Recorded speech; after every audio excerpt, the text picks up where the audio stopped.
Good evening and welcome back to another episode of Red Wave USA. My name is Ross Raatz and I'm excited as we have another great show in store for you. We're going to get into some of the other topics we're going to touch on here today. It's a little bit more of a updating kind of episode, but we'll get into some other things. We got some heartwarming news for the end of the episode, as we always do. But to start things off, we're going to talk a little bit about the Israel-Hamas deal and how that is going on and how that is progressing. Actually, Trump was in Jerusalem today to speak to the Israel Knesset. I believe that's how you pronounce it. Don't quote me. But that is Israel's legislature, and he spoke to their legislators on the peace deal and how that's moving forward.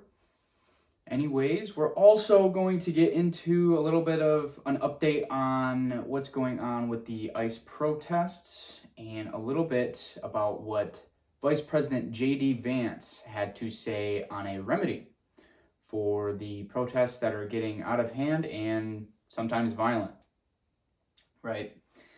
Next, we'll also get into a little bit of updates on the government shutdown. I'm not going to get too much into it. We're on day 13 now, I believe, and it's only climbing. There is no end in sight once again, right?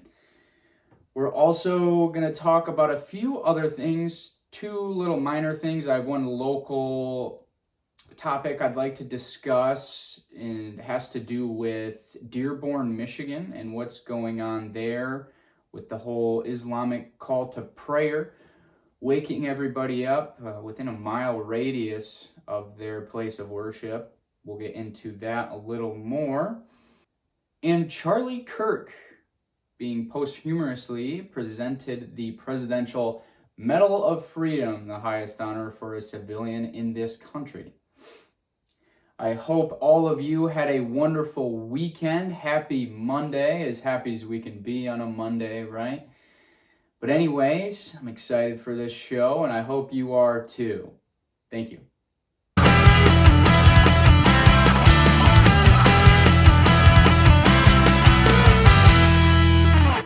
Monday, October 13th. Once again, good evening and welcome back.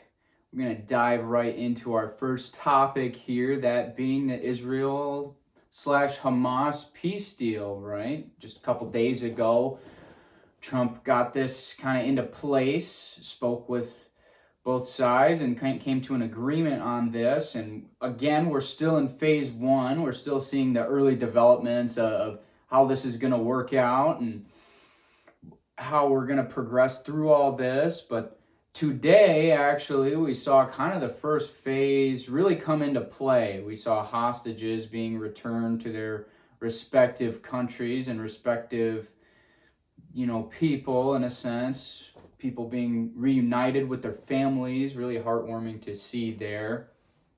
Kind of going down by the numbers here, Hamas released 20 of their remaining living hostages back to Israel, and they were able to be reunited with their families, as well as Israel was releasing 2,000 Palestinian prisoners.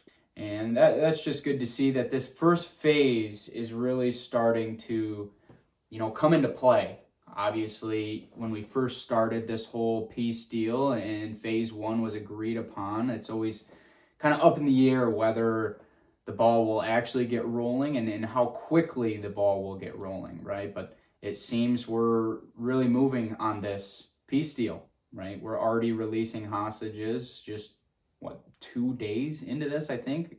I want to say Friday was when the peace deal was really talked about and put into place. It was either last Friday or last Thursday. But now we're actually seeing the effects of it, right? And it's good to see all the videos and the pictures of people being reunited with their family members, of course. Anyways, Trump was in Jerusalem today speaking with the Israeli Knesset. I believe that's how you say it, right? Their legislature, their form of legislation. Spoke with them on this first wave of the peace deal. Got to speak with some of the hostages that were returned by Hamas, and again, very heartwarming to see. Trump also visited the Peace Deal Summit, which was held in Egypt, speaking on the first phase of this peace deal and actually signing it along with other notable leaders, signing this, into law in a sense that we can actually move through this legally, right? As for other updates, we're still in phase one, in a sense, this whole hostage release thing and Israel's military being pulled back. I know I covered this in last week's Friday episode, but Israel's military is moving back and the hostages being released. This is all phase one material that we're getting into right now, right? So there's still a lot of room, for this to go wrong. The biggest thing right now is Israel is calling for Hamas to be completely stripped of their weaponry. Hamas kind of might need to bite the bullet on this one.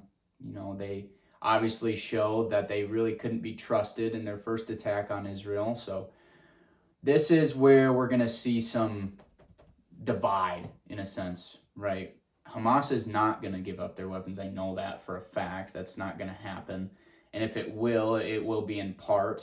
There will be some sort of deal that I'm sure Trump will have to orchestrate and be the mediator in this situation once again, which he seems to be so good at doing right now, being the peacemaker of national sense, right? But that's the main thing that I'd like to kind of watch and see how that plays out, is this whole idea that Israel wants Hamas to give up their weaponry. I don't know to what extent that is going to be taken to, but I believe that's the next hitch in the plan of this peace deal. So we'll see how that plays out in the coming days, this coming week, and I'll be sure to update on how the whole peace deal is working out and that topic specifically, because I think that's the main kind of, that's the main problem that I'm seeing right now out of this whole peace deal.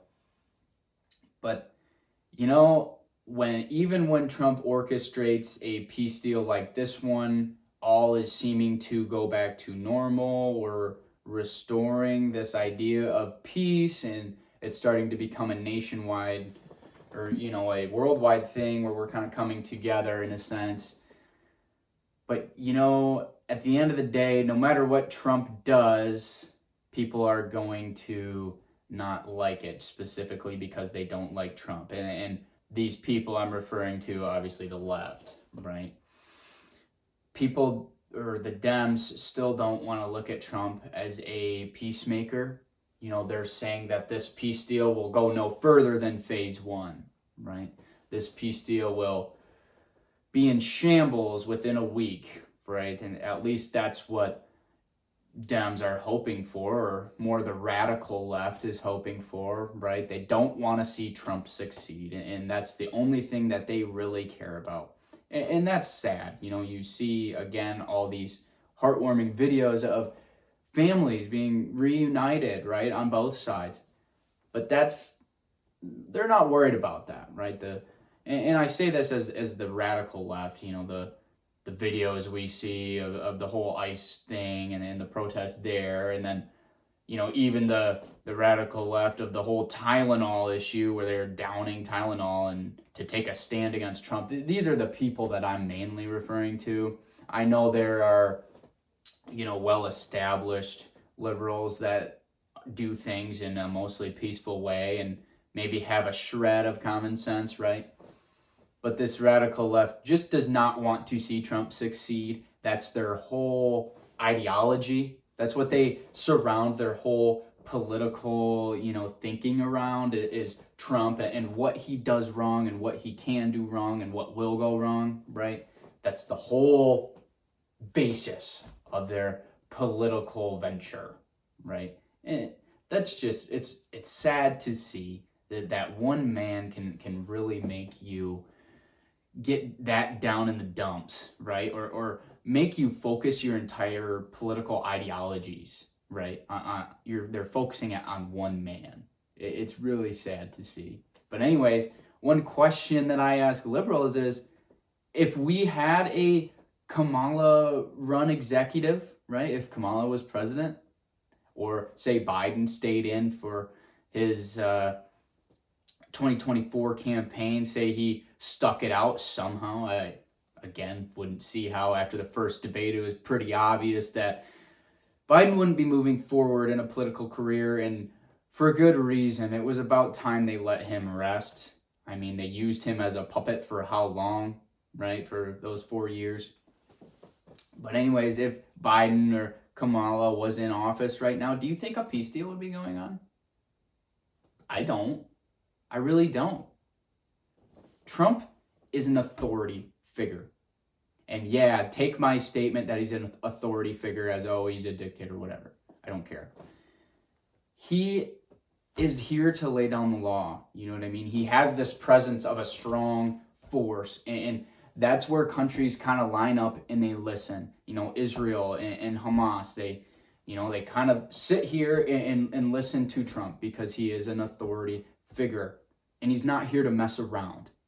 You know, he's not going to take their crap, right? In a sense, he's not going to take this whole war thing. We're going to get this done. Here's the peace deal, and you're going to like it type of thing, right?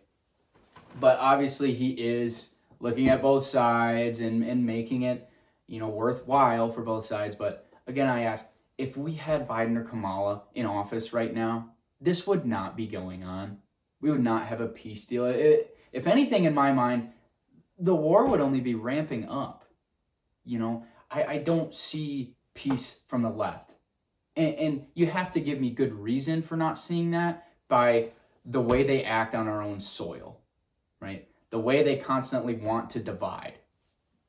For example, the government shutdown, right? For example, the ICE protests, right? There is this sense of divide that the liberals like to play up and play into, in a sense. And I don't see how that, you know, facet of their politics would play into a peace deal, right? I feel like it's only logic. But anyways, that's about it for the Israel-Hamas peace deal. Again, still in phase 1, so we're still looking to gain headway on that, and I'll be sure to update, you know, this peace deal and operations of that in later episodes. On to our second topic of today, talking about the ICE raids and more so the ICE protests. Obviously, they're continuing, you know, in both cities. Chicago, I believe there's some in New York now. We're looking at Portland, which is still just a huge mess, right? But anyways, actually, Vice President J.D. Vance came out and said that, you know what, we're gonna start looking into a, you know, more federal approach to this, because National Guard needs to be sent into both cities at this point. They are starting to become out of control, and J.D. Vance actually put forth the argument that, you know, we're going to start talking about the Insurrection Act. And again, I know I discussed the Insurrection Act previously, and the Insurrection Act gives, you know, federal authorities the power to overreach the states in a state of anarchy, right? In a state of insurrection, right?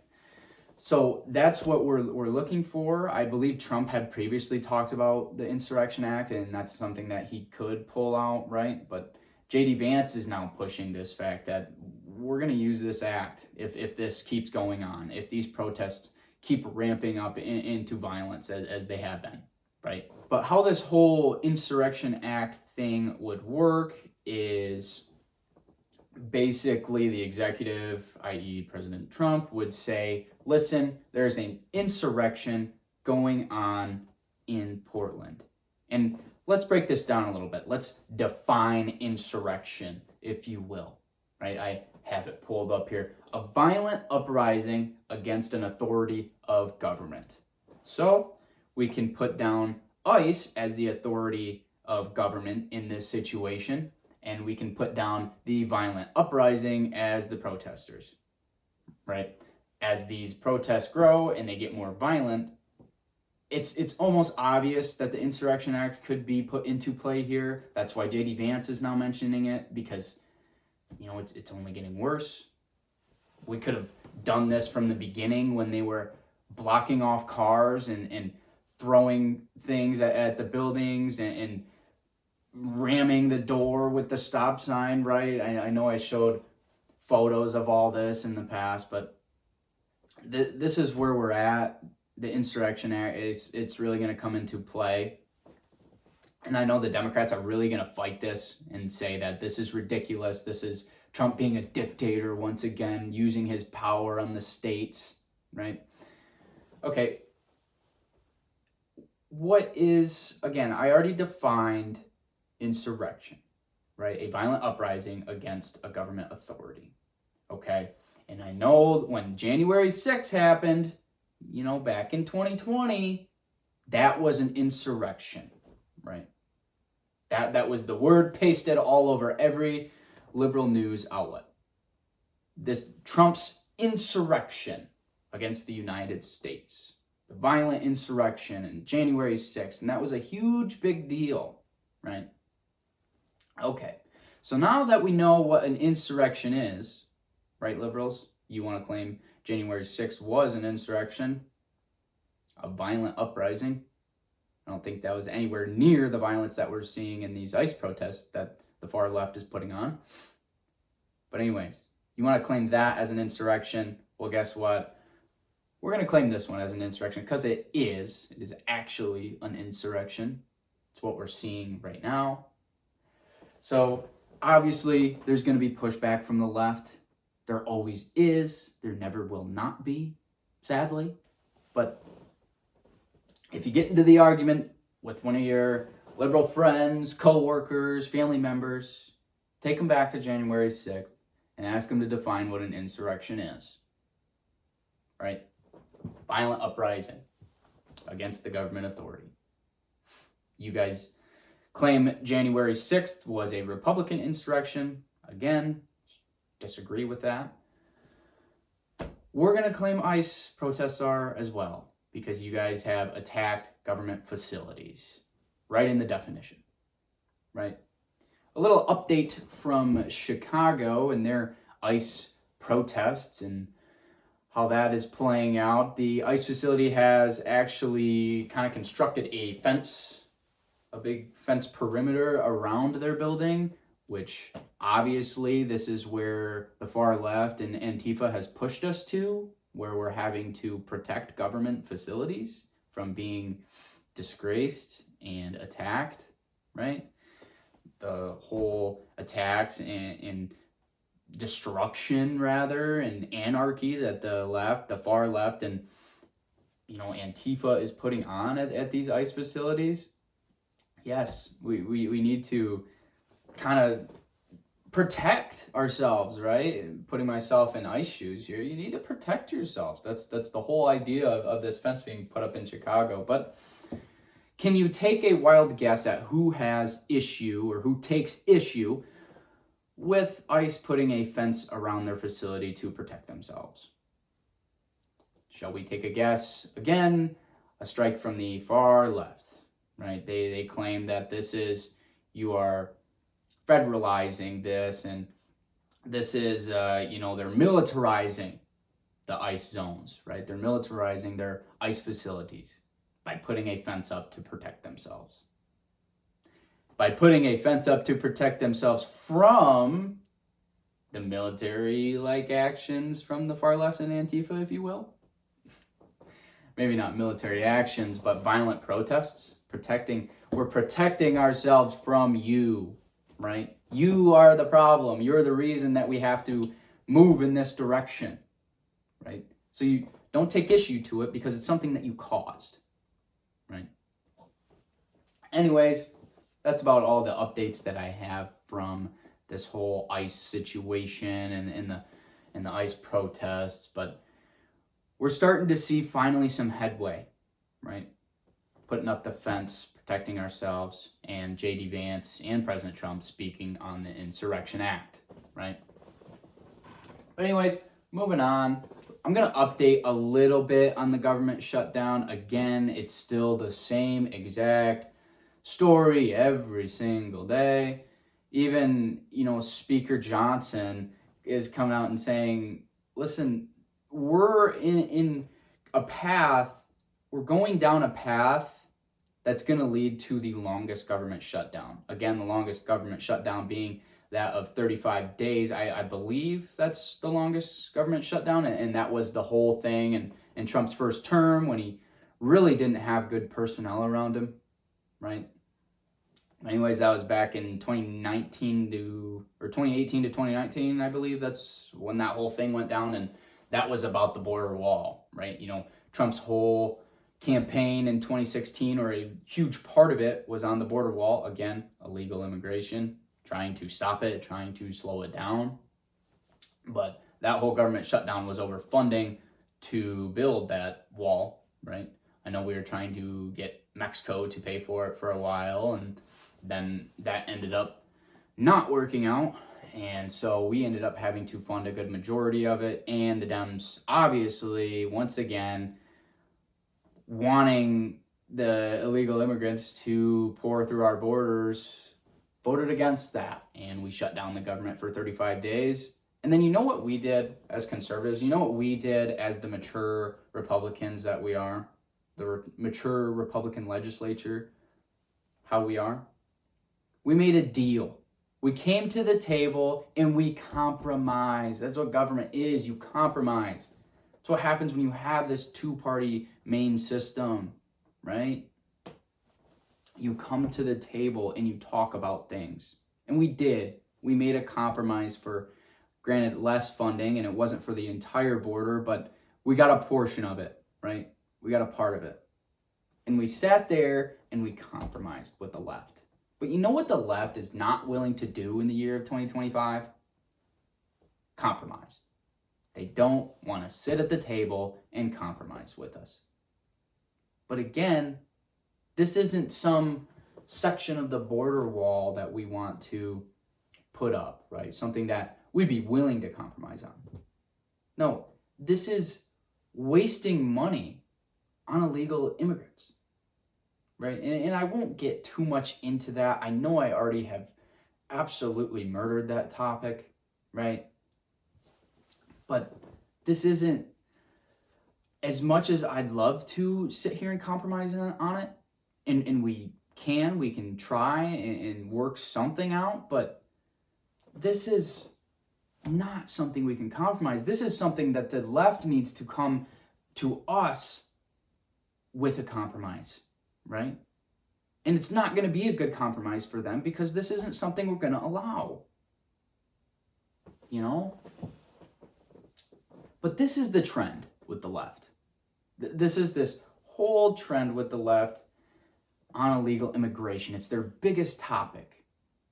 It's their biggest loser of a topic, right? That's why they lost the 2024 election again. But the border wall, the problems that they take with ICE, right? And now this government shutdown with the healthcare subsidies for illegals, right?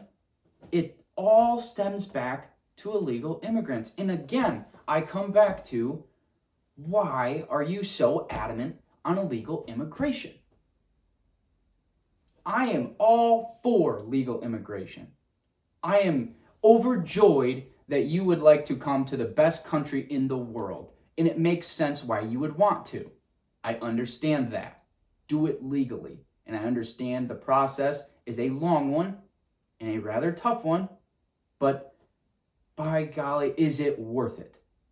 You are immigrating to the best country in the world, the US of A. Okay? So the time that it takes, that is 110% worth it for you gaining citizenship legally, right? And getting the benefits that us Americans do. That time that it takes is worth it. And granted, we could go in and fix this system a little bit, maybe make the process a little quicker, I'm sure there's stuff we could do to make it more efficient, but it is 110% worth it. I can't say that enough. So for you to completely disregard the fact of the benefits that us Americans get as citizens and be selfish and cross the border illegally, that just shows that you don't really care. You don't really care for American values. You just want to reap the benefits without putting in the work. That's how I see illegal immigration, right? But again, this is what we go back to every single time with the Democrats. They are always constantly sticking up for illegal immigration and making it as easy as possible for them to come here illegally. And why Democratic legislators would be so against upholding the law, I couldn't tell you. I don't know. Again, that's why I'm part of the party of common sense, because I don't understand the sense of liberals. I don't. And kind of on the whole Republican, Democrat, common sense joke thing, I'd really like to get into a debate type sequence. I have a couple people in mind. I'd like to make that one of my episodes. So look out for that in the future. I'm going to try and make it, a sit down across from each other, professional style debate. And we'll have set out topics that we go over, but it'd be more of a free-form discussion. And I think that would be really fun. It would test me and my ability to think on the fly and not have but not have actual topics here that I can look to and talk about, right? Be given a situation on the fly and really get into it with someone, right? Civilly, that is. That's something I'm excited to do. That is in the works, in a sense, and hopefully that will be coming later down the road in the near future. Another update out of Chicago is Dems are pushing for the force that is being used by ICE agents to, arrest people that are assaulting them. One, assaulting the facility, right? And the force that they're using to kind of push back these violent protests, right? As in tear gas to push back this violent brigade and rubber bullets, just two examples. They're calling that this force is unreasonable, right? Okay, then where I take a problem is the forces that I think are unreasonable from the left, battering rams going into the front door, trying to break down the front door to storm the ICE facility, right?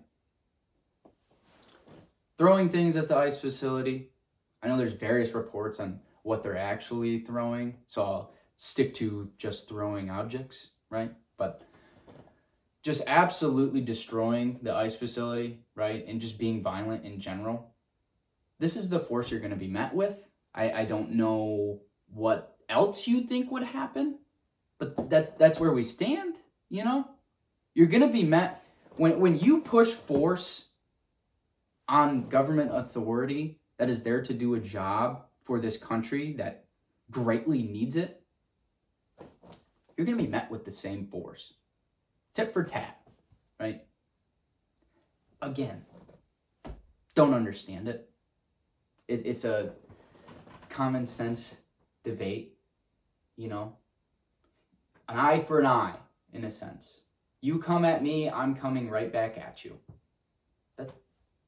That is just like the earliest rule of human nature, right? Self-defense, right?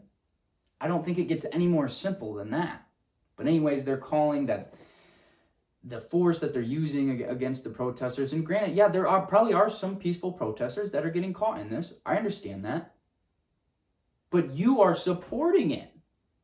You being there as that peaceful protester and being right on the front lines of all this, maybe that certain individual isn't battering down the front doors, but they're certainly there supporting it, right?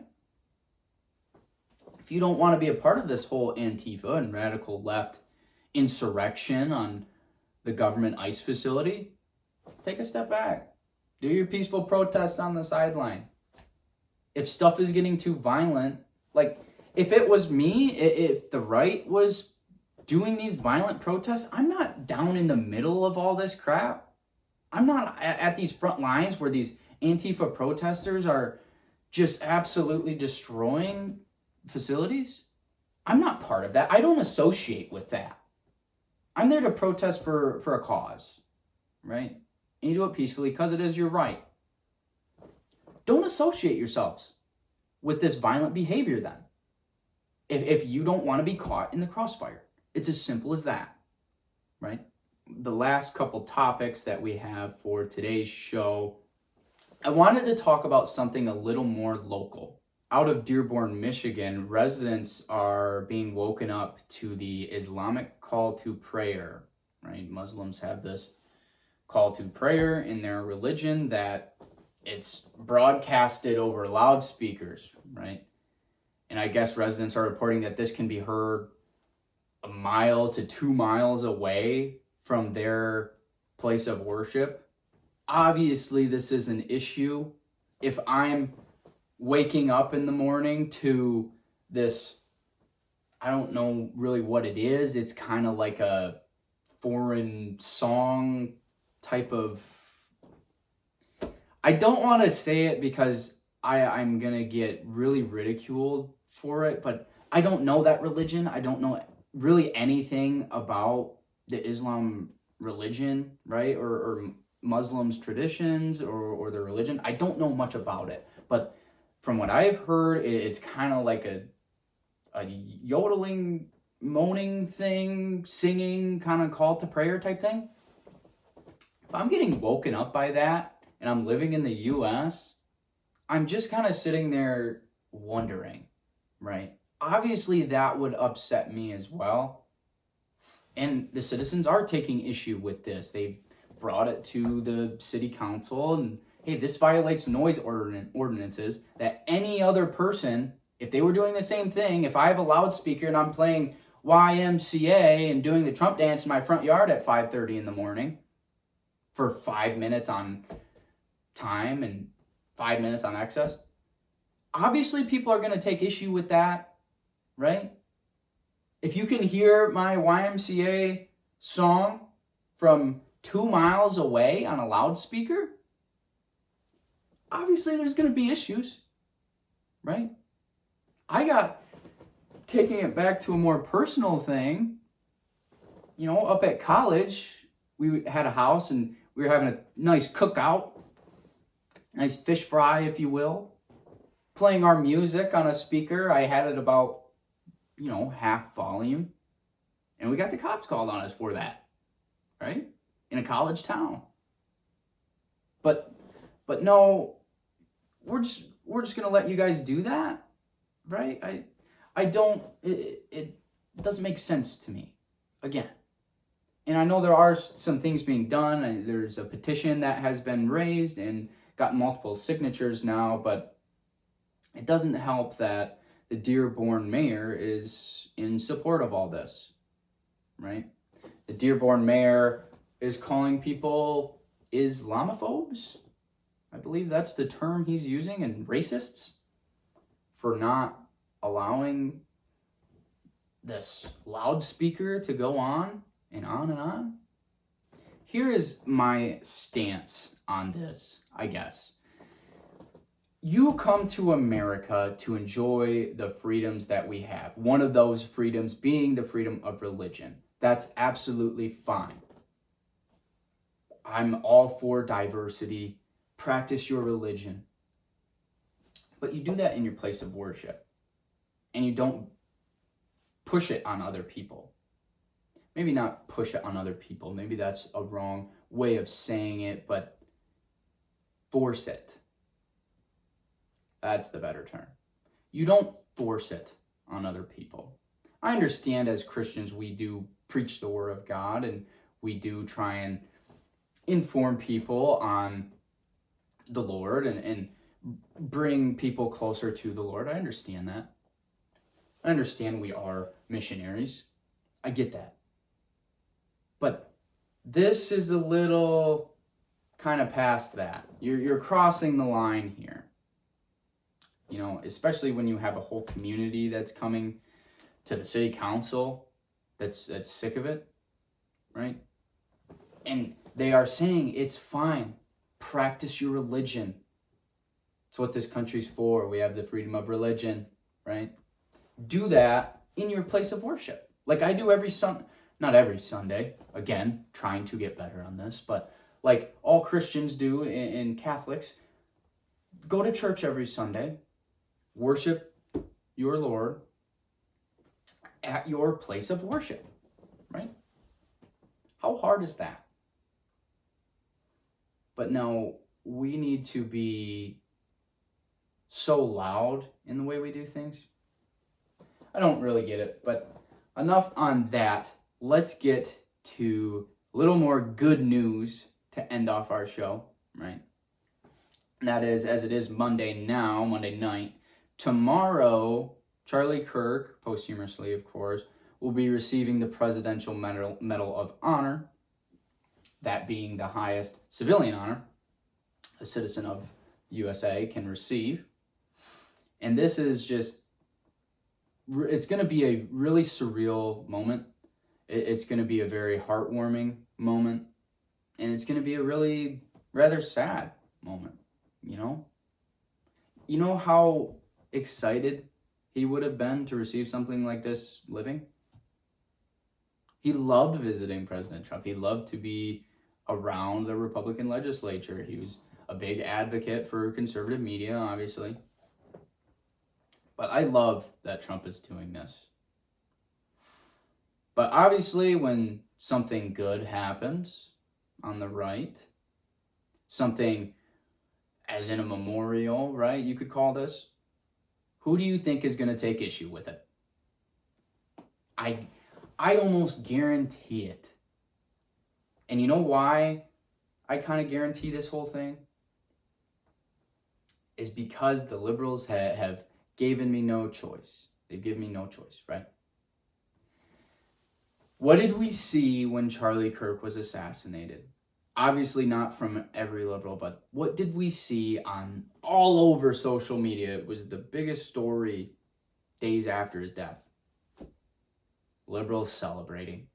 And I know I went into it in depth in a previous episode, but we saw this liberal, far left overjoyment of someone dying, right? Someone being murdered, assassinated.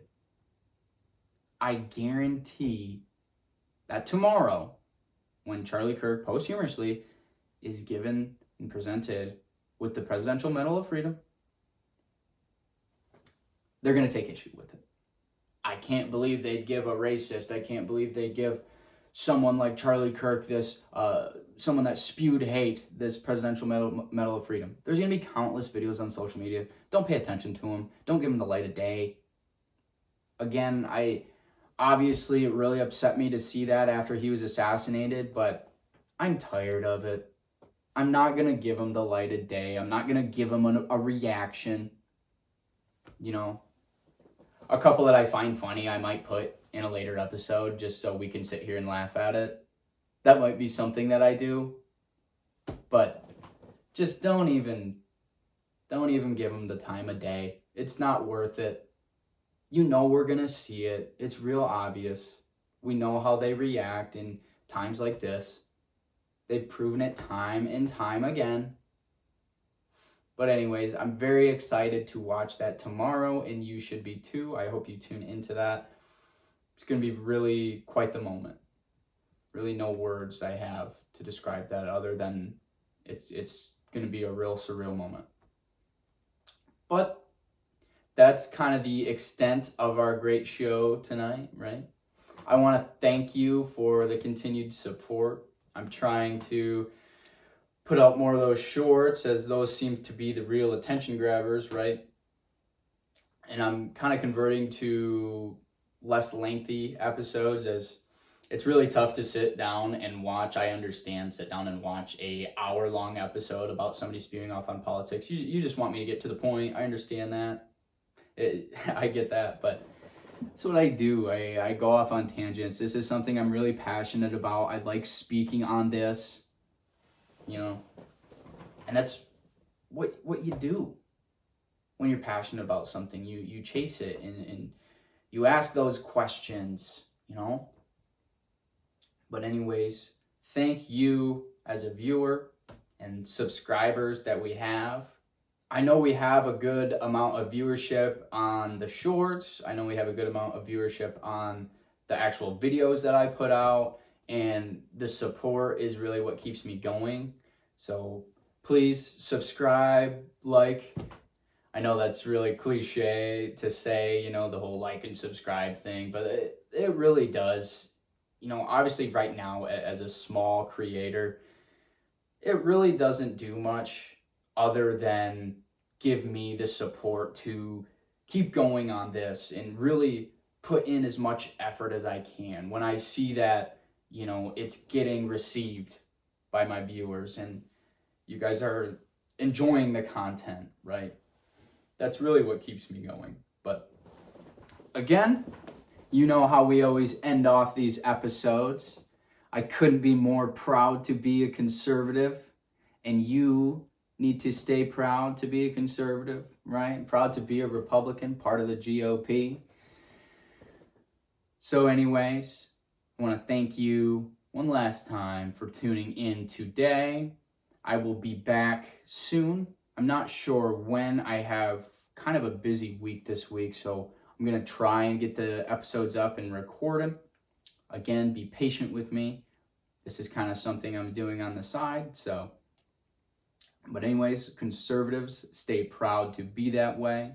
Don't let people, you know, really lead you astray from your political views. They are yours, and you should be proud of them. So, thank you for tuning in, conservatives. Thank you for tuning in. If you are new to the show, thank you. But anyways, have a great night. Have a wonderful start to the week. And I will see you again next time. Good night.